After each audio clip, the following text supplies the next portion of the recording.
ಈಗ ತೇರದಾಳ ಕ್ಷೇತ್ರ ನೀನು MLA ಆಗಿದ್ದ ಕ್ಷೇತ್ರ, ನೀನು ಮಿನಿಸ್ಟರ್ ಆಗಿ ರೆಪ್ರೆಸೆಂಟ್ ಮಾಡಿದಂಥ ಕ್ಷೇತ್ರ.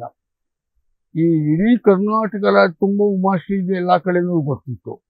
ತೇರದಾಳ ನೀನು ಸ್ವಂತ ಹೋದ ಅಥವಾ ಸ್ವಂತ ಕ್ಷೇತ್ರನ, ನೀನು ಅಲ್ಲಿ ಹೋಗಿದ್ದೆ ಹೇಗವ್ವ? ಇಲ್ಲ ಇಲ್ಲ ಇಲ್ಲ ಅದೇನಾಯ್ತು ಅಂದ್ರೆ 2008ರಲ್ಲಿ ಯಾಕಂದ್ರೆ ನೀನು ಹೇಳಿದೆ ನಮ್ಮಪ್ಪ ಇಲ್ಲಿ ಹಲಸೂರು ವಿಲ್ಸನ್ ಗಾರ್ಡನು ಅಂತೆಲ್ಲ ಹೇಳಿದೆ. ವಿಲ್ಸನ್ ಗಾರ್ಡನ್ ಹೆಣ್ಮಗಳು ಹೋಗಿ ಹೋಗಿ ಹೋಗಿ ಆ ತೇರದಾಳಕ್ಕೆ ಹೋಗಿ ಅಲ್ಲಿ ನಿಂತ್ಕೊಂಡು MLA ಆಗಿ ಅಲ್ಲಿ ನಿಂತ್ಕೊಂಡು ಮಂತ್ರಿ ಆದೆ ಅಂದ್ರೆ ಇನ್ನು ಈ ಪಯಣ ಹೇಗ? ಅಲ್ಲ ನನ್ನ ಹಾಗೆ ಏನಾಗಲ್ವೋ ಅದ್ರ ಬೆನ್ ಹತ್ತು ಹೋಗಿ ಆಗೋ ಹಾಗೆ ಸಾಧನೆ ಮಾಡ್ಕೊಂಡೇ ಬರ್ಬೇಕು ಅಂತ ಹಠ ಇಟ್ಟು ಗುರಿ ಇಟ್ರೆ ಅದು ಮಾಡೇ ತೀರ್ತೀನಿ ನಾನು. ಆ ಥರದ ಒಂದು ಕೆಟ್ಟ ಬುದ್ಧಿ ನನ್ನಲ್ಲಿ ಇದೆ. ಆಯ್ತು, ಅದು ಕೆಟ್ಟದ್ದು ಅದು ಒಳ್ಳೇದ. ನನ್ಗೆ ಏನಾಗ್ತಿತ್ತು, ನನ್ನ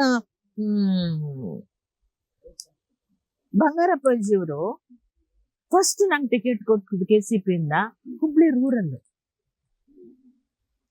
ನಿಮಗ್ ಗೊತ್ತಿರ್ಲಿ ಅಣ್ಣ, ಆ ಎಲೆಕ್ಷನ್ ಅಲ್ಲಿ ಏನು 1995 ಫಸ್ಟ್ ಎಲೆಕ್ಷನ್ ನಂದು.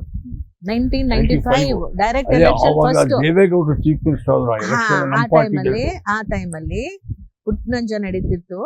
ಆ ಟೈಮಲ್ಲಿ ನನಗೆ ಫಸ್ಟ್ ಡೈರೆಕ್ಟ್ ಎಲೆಕ್ಷನ್ ಬಂದಿದ್ದಲ್ವ ಇಲ್ಲೇ ಹುಬ್ಳಿ ರೂರಲ್ಗೆ. ಆ ಎಲೆಕ್ಷನ್ ಅಲ್ಲಿ ನಾನು, ಜಗದೀಶ್ ಶೆಟ್ರು, ಬಸವರಾಜ ಬೊಮ್ಮಾಯಿ, ಪಪ್ಪಿರಾಯನಗೌಡ ಈ ತರದ ನಂಗೆ ಏನು ಗೊತ್ತಿಲ್ಲ. ಚಂದ್ರಶೇಖರ್ ಅವ್ರು ತೀರ್ಕೊಂಡಿದ್ರು. ಅವರು ಇನಿಷಿಯಲ್ ಏನೋ ಇದೆ ಅಣ್ಣ, ಅವಾಗ ಆಕ್ಸಿಡೆಂಟ್ ಅಲ್ಲಿ ತೀರ್ಕೊಂಡಿದ್ರು. ಅವ್ರ ಜಾಗಕ್ಕೆ ನನ್ನನ್ನು ಹಾಕ್ಬಿಟ್ರು. ನನ್ಗೆ ಊರು ಗೊತ್ತಿಲ್ಲ, ಏನ್ ಗೊತ್ತಿಲ್ಲ. ಒಂದ್ ಸೂಟ್ ಕೇಸ್ ಹಿಡ್ಕೊಂಡು ಬಂದಿದ್ದಷ್ಟೇ. ಬಂದೆ, ಎಲೆಕ್ಷನ್ ನಿಂತೆ. ಎಷ್ಟು 4,000-5,000 ಓಟ್ ತಗೊಂಡು. ಅದು ಒಂದು ಎಕ್ಸ್ಪೀರಿಯನ್ಸ್. ಆಮೇಲೆ MLC ಆಗಿದ್ನಲ್ಲ. ಈ MLC ಆದಂತ 2008ರಲ್ಲಿ ಏನಾಗುತ್ತೋ ಆಗತ್ತೆ, ನಾನು ಒಂದ್ 2-3 ಕಡೆ ಟಿಕೆಟ್ ಕೇಳೇ ಬಿಡೋಣ ಅಂದ್ಬಿಟ್ಟು ಬ್ಯಾಂಗ್ಳೂರ್ ರೂರಲ್ಗೂ ಅರ್ಜಿ ಹಾಕ್ದೆ, ಬೆಳಗಾಂ ಇದಕ್ಕೂ ಹಾಕ್ದೆ, ತೇರದಾಳಕ್ಕೂ ಹಾಕ್ದೆ. ಅಷ್ಟ್ರಲ್ಲಿ ಏನ್ ಮಾಡಿದ್ದೆ, MLC ಆದಾಗ ನಿಮ್ಗೂ ಗೊತ್ತು, ನೇಕಾರ ವಿಷಯದಲ್ಲಿ ಸಂಘಟನೆ ಮಾಡಿದ್ದೆ. ಅವ್ರ ಜೊತೆ ಅವ್ರಿಗೆ ಬೇಕಾದಂತಹ ಒಂದು ಯೋಜನೆಗಳನ್ನ ಧರ್ಮಸಿಂಗ್ ಅವ್ರ ಕಾಲದಲ್ಲಿ, ಸಿದ್ದರಾಮಯ್ಯಜಿಯವ್ರ ಹಣಕಾಸು ಮಂತ್ರಿಗಳು ಸಮ್ಮಿಶ್ರ ಸರ್ಕಾರ ಇದ್ದಾಗ ಒಂದಷ್ಟು ಮುಖ್ಯಮಂತ್ರಿ, ಹೌದೌದು, ಅದನ್ನ ಅನುಷ್ಠಾನ ಮಾಡಿಸಿದ್ದೆ, ಬಡ್ಜೆಟ್ ಅಲ್ಲಿ ಘೋಷಣೆ ಮಾಡಿಸಿದ್ದೆ. ಜನಾಂಗ ಜಾಸ್ತಿ. ನನ್ಗೆ ಆ ಐಡಿಯಾನೇ ಇಲ್ಲ. ನೇಕಾರ ಇದಾರೆ, ನಾನ್ ನೇಕಾರ ಕೆಲಸ ಇಡೀ ರಾಜ್ಯದಲ್ಲಿ ಮಾಡಿದ್ದೀನಿ. ಸೊ ಎಲ್ಲೋ ಒಂದ್ ಕಡೆ ನೇಕಾರನ ಕೈ ಹಿಡಿಬಹುದೇನೋ ಅನ್ನೋ ನಿರೀಕ್ಷೆಯಲ್ಲಿ ಕೇಳ್ಬಿಟ್ಟೆ. ಅದೇನಾಯ್ತು, 2 ಕಡೆ ಫೇಲ್ ಆಗಿ ತೇರದಾಳ ಸಕ್ಸಸ್ ಆಗೋಯ್ತು. ಆಮೇಲೆ ನೋಡಿದ್ರೆ ಒಂದು ದಿವ್ಸಕ್ಕೆ ಅಲ್ಲಿ ಹೋದವಳಲ್ಲ, ಏನು ಗೊತ್ತಿಲ್ಲ, ಕಲ್ಲಪ್ಪ ಮಲ್ಲಪ್ಪ ಗೊತ್ತಿಲ್ಲ, ಯಾವ ಊರು ಗೊತ್ತಿಲ್ಲ, ಯಾವ ಓಣಿ ಗೊತ್ತಿಲ್ಲ, ಏನೂ ಗೊತ್ತಿಲ್ಲ. ದಿಢೀರ್ ಅಂತ ಹೋಗಿದ್ದು ಅಷ್ಟೇನೆ. ದಿಢೀರ್ ಅಂತ ಹೋಗಿದ್ದಿ. ನಾಳೆ ಲಾಸ್ಟ್ ನಾಮಿನೇಷನ್. ಇವತ್ತು ಹೋಗಿ ಖರ್ಗೆಜಿಯವ್ರಿಗೆ ನಾನು ಹೋಗಲ್ಲ ಸರ್, ದಯವಿಟ್ಟು ಬೇಡ ಸರ್. ಆಗ ನನಗ್ ಶಕ್ತಿ ತುಂಬಿದವರು ಖರ್ಗೆಜಿಯವರ ಮಿಸ್ಸಸ್. ಬುದ್ಧಿ ಇದೆಯಾ ನಿನ್ಗೆ, ಈ ತರದೊಂದು ಕ್ಷೇತ್ರ ಅವಾಗ ಡಿಲಿಮಿಟೇಷನ್, ನ್ಯೂ ಕಾನ್ಸ್ಟೆಂಟ್ ಸಿಗೋದೇ ಕಷ್ಟ. ನಿಮ್ಗೆ ಹೋಗು, ಫೇಲ್ ಆಗ್ತೀಯ ಪಾಸ್ ಆಗ್ತೀಯ, ಒಂದ್ ಕ್ಷೇತ್ರ ಅಂತ ಹಿಡ್ಕೊಂಡು ಕೆಲಸ ಮಾಡೋ ಮುಂದೆ ಭಗವಂತ ನಿನಗೆ ಆಶೀರ್ವಾದ ಮಾಡ್ಬೋದು ಅಂತ ನನಗೆ ಕರೆಕ್ಟ್ ಆಗಿ ಗೈಡ್ ಮಾಡಿದ್ರು. ಆ ತಾಯಿಯಿಂದ ನಾನು ಅಲ್ಲಿ ಹೋದೆ. ಅಲ್ಲಿ ನಾನು ಯಾರಂತ ಕೇಳೋರೊಬ್ರು ಇಲ್ಲ. ಹೊಸದೊಂದು ಎಲ್ಲಿಂದನೋ ಧುತ್ ಅಂತ ಪ್ರತ್ಯಕ್ಷ ಆದ್ರೆ ಅಲ್ಲಿ ಅನೇಕ ವರ್ಷಗಳಿಂದ ದುಡ್ದವ್ರ ಗತಿ ಏನಾಗ್ಬೇಕು. ಅಯ್ಯೋ, ದೊಡ್ಡ ಹೋರಾಟ ಏನು, ಟಿವಿಗಳಲ್ಲಿ ಬೆಂಕಿಗಳು ಹಚ್ಚೋದೇನು, ಪ್ರತಿಭಟನೆ ಏನು, ಇನ್ನೊಂದು ಮತ್ತೊಂದು ನಡೀತಾ ಇದೆ. ಪೊಲೀಸ್ನವ್ರು ನೀವೆಲ್ಲೂ ಹೋಗ್ಬಾರ್ದು, ಒಬ್ಬರ ಮನೆಯಲ್ಲೂ ನೀರು ಕುಡಿಬಾರ್ದು ಅಂತ ತಾಕೀತ್ ಮಾಡ್ತಾರೆ. ಬೆಂಕಿ ಹತ್ಕೊಂಡು ಉರಿತಾ ಇತ್ತು ಅಲ್ಲಿ ತೇರದಾಳ ನಗರದಲ್ಲಿ. ಆಗ ಖರ್ಗೆರು, ನಮ್ಮ ಸಿದ್ದು ನ್ಯಾಮಗೌಡರು ಇಲ್ಲ, ಅವ್ರಿಗೆ ಹೇಳಿ ನೋಡಪ್ಪ ನಾಮಿನೇಷನ್ ಮಾಡ್ಬಿಡ್ರಿ ಅಂತ. ಅವ್ರ ನಾಮಿನೇಷನ್ ಹೋದ್ರೆ ಆ ಗುಂಪಲ್ಲಿ ನಾನು ನಾಮಿನೇಷನ್ ಪತ್ರಗಳು ಸಲ್ಲಿಸಿ ಬಂದಿದ್ದೀನಿ. ಒಂದು ವಾರ ಒಳಗಡೆನೆ ಬಿಟ್ಕೊಳ್ಳಿಲ್ಲ ನನ್ನ. ಲಾಸ್ಟ್ ಡೇ ವಿತ್ಡ್ರಾಯಲ್ಸ್ ಇದ್ದಾಗ ವಿತ್ಡ್ರಾಯಲ್ಸು ಆಗೋಯ್ತು. ನಾನು ಒಬ್ಳೆ ಕ್ಯಾಂಡಿಡೇಟ್ ಕಾಂಗ್ರೆಸ್ ಇಂದ ಉಳ್ಕೊಂಡಿದ್ದು.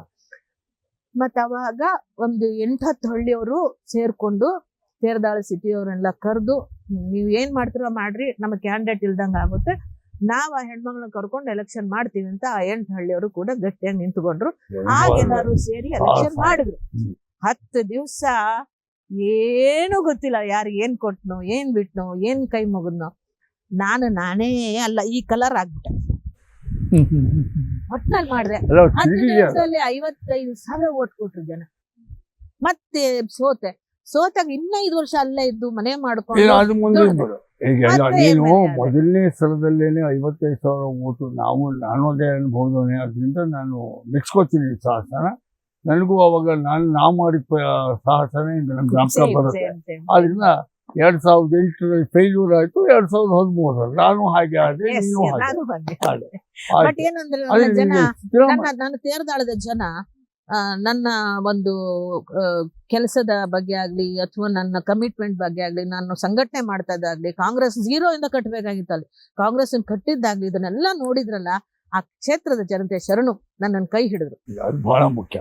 ಯಾಕೆಂದ್ರೆ ನಿನ್ನ ವಿರೋಧ ಮಾಡಿ ಯಾರು ಎಲ್ಲಿಂದಲೋ ಬಂದೆ, ಹೌದು ಆದ್ರೆ ಕೂಡ ನಿನ್ನ ನಮ್ಮ ಮತ್ತೆ ಪುನಃ ಅಷ್ಟು ಖಂಡಿತ ಒಪ್ಕೊಂಡು ನಮ್ಮ ಕಾಂಗ್ರೆಸ್ನ ಕಾರ್ಯಕರ್ತರು ಮುಖಂಡರು ಅವ್ರಿಗೆಲ್ಲ ನಾನು ಋಣಿಯಾಗಿ ಇದೆ. ನಿಜವಾಗ್ಲೂ ಕೂಡ ನಾನು ಕೂಡ ಇನ್ನೊಬ್ಬಳ ಹೆಣ್ಣು ಮಗಳನ್ನು ಆ ಮಟ್ಟಕ್ಕೆ ಬೆಳೆಸಿದಂತಹ ಕ್ಷೇತ್ರದ ಜನಗಳ ಒಂದು ಪ್ರಜ್ಞೆ ಮೆಚ್ಕೊಳ್ಳುವಂಥದ್ದು. ಆಮೇಲೆ ಈಗ 13 ಗೆದ್ದೆ, ಮಂತ್ರಿನೂ ಮಾಡಿದ್ರು ಸಿದ್ದರಾಮಯ್ಯ.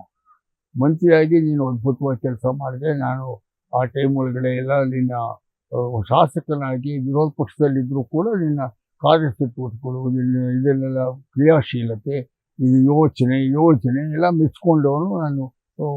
ಈ ಹೆಣ್ಣು ಮಕ್ಕಳ ಮೇಲೆ ಆಗ್ತಿರೋ ದೌರ್ಜನ್ಯ ಇದ್ರ ಕಡೆ ಒಂದು ಕಮಿಟಿ ಒಳಗಡೆ ನಾನು ಕೂಡ ಇದ್ದೆ, ಅವಾಗೆಲ್ಲ ನೋಡಿದ್ದೆ. ಗ್ಯಾರಂಟಿ ನ್ಯೂಸ್, ಸುದ್ದಿ ಖಚಿತ, ನ್ಯಾಯ ನಿಶ್ಚಿತ.